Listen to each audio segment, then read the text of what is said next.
நம்ம இன்றைக்கி வந்து மொய்னா கல்ச்சர் ரெடி பண்ண போகிறோம். அதுக்கு தேவையானது என்னென்னா தண்ணி, ஈஸ்ட், இதெல்லாம் மொய்னாவோட ஸ்டார்டர். இது வந்து நம்ம ஃபிஷ் மேக்கர் அவங்கக்கிட்டே நம்ம வாங்கியிருந்தோம்.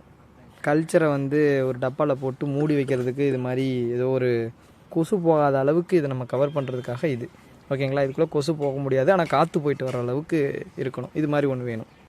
ஃபஸ்ட் நம்ம என்ன பண்ணணும்னா இதில் வந்து தண்ணியை ஊற்றிக்கலாம். முக்கால்வாசி தண்ணியை ஊற்றிடலாம்.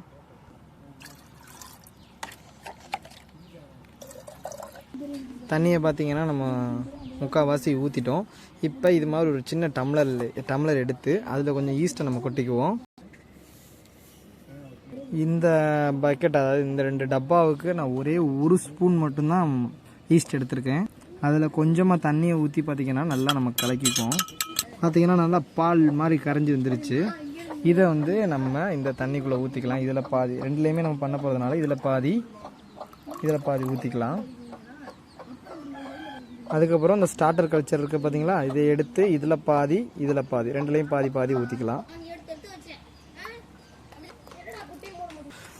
2 days or 3 days ஒன்ஸ் வந்து இதை நம்ம வந்து கொடுத்துக்கிட்டே இருக்கணும். இதுதான் மொய்னா சாப்பிட்றதுக்கான ஃபுட்டு. அந்த மொய்னா பார்த்திங்கன்னா ரொம்ப குட்டியாக தான், ஒரு வரும்போது ஒரு 50-60 குட்டி தான் இருந்துச்சு. இதில் போய் அது ப்ரீட் ஆகும். சாப்பிட்டு அது ப்ரீட் ஆகி தன்னை இனத்தை பெருக்கிக்கும். அதுக்கப்புறம் இதை எடுத்து நம்ம மீன்களுக்கு உணவாக கொடுக்கலாம். இதோட இந்த வீடியோ முடியுது. ஏதாவது டவுட்னா கமெண்டில் போடுங்க, அதில் வந்து நம்ம தீர்த்து வைப்போம். நன்றி, வணக்கம்.